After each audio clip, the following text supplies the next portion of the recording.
राज्य सरकार के निर्देश अनुसार निर्धारित समय अवधि में जीवित प्रमाण पत्र जमा कराने के बावजूद कई पेंशनर्स को मिसिंग दर्शाते हुए व्हाट्सएप संदेश प्राप्त हो रहे हैं।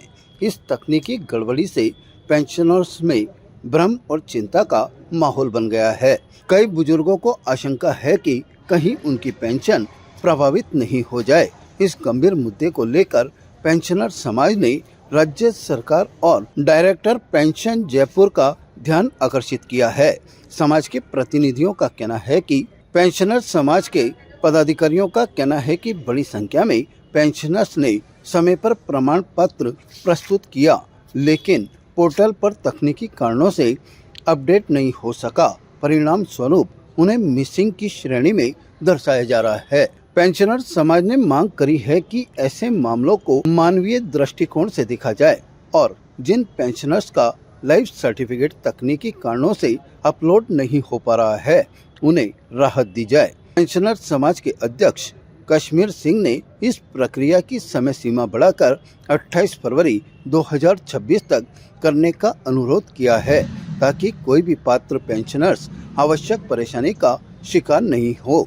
सूत्रों के अनुसार इस संबंध में राज्य सरकार पर विचार विमर्श चल रहा है और मंगलवार रात तक कोई निर्णय होने की संभावना पेंशनर समाज के अध्यक्ष कश्मीर सिंह ने जताई है। राज्य सरकार के द्वारा पेंशनरों से जीवित प्रमाण पत्र की समय अवधि समय पर बढ़ाकर 31/1/2026 की गई। पेंशनरों और फैमिली पेंशनर से जीवित प्रमाण पत्र प्राप्त करने के लिए जिला शाखा अजमेर के द्वारा अपने कार्यालय के बाहर जीवित प्रमाण पत्र के कैंप लगाए गए और उसमें पेंशनरों से अधिक जीवित प्रमाण पत्र प्राप्त किए गए।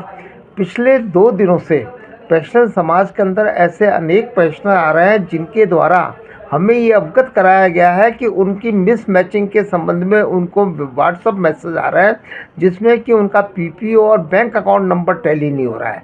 जब यहाँ पर लैपटॉप के ऊपर कार्रवाई की गई और ऊपर ट्रेजरी पेंशन से संपर्क किया गया तो बड़े आश्चर्य की बात ये हुई कि वो लाइफ सर्टिफिकेट सबमिटेड तो दिखा रहे हैं, लेकिन वैलिडिटी पीरियड जो है उसका 26 तक नहीं दिखा रहे हैं। जब ऊपर जाकर के टीओ से बात की गई तो उनके द्वारा बताया गया कि IFM 20 के अंदर ये डिटेल नहीं आ रही है।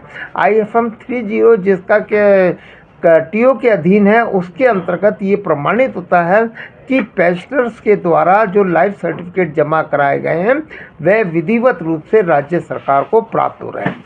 इस संबंध में राज्य समय पर जिला शाखा के द्वारा डायरेक्टर पेंशन का ध्यान आकर्षित किया गया था। समाचार पत्रों के माध्यम से भी इसमें ध्यान आकर्षित किया गया था और लाइफ सर्टिफिकेट सबमिट करने के संबंध के आधार पर पेंशनरों के साथ ठगी करने के भी जो है समाचार हमें प्राप्त हुए हैं, जो कि बहुत ही दुखदायी है।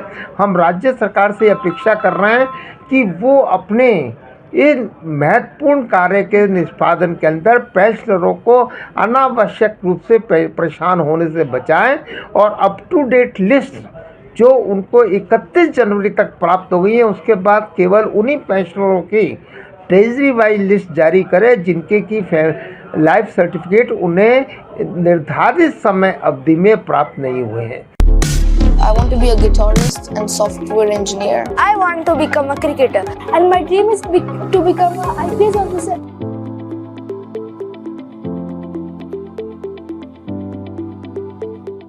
ताज़ा खबरों के लिए देखते रहें सरेराह न्यूज़। अपना फ़ोन उठाएं और सब्सक्राइब करना ना भूलें।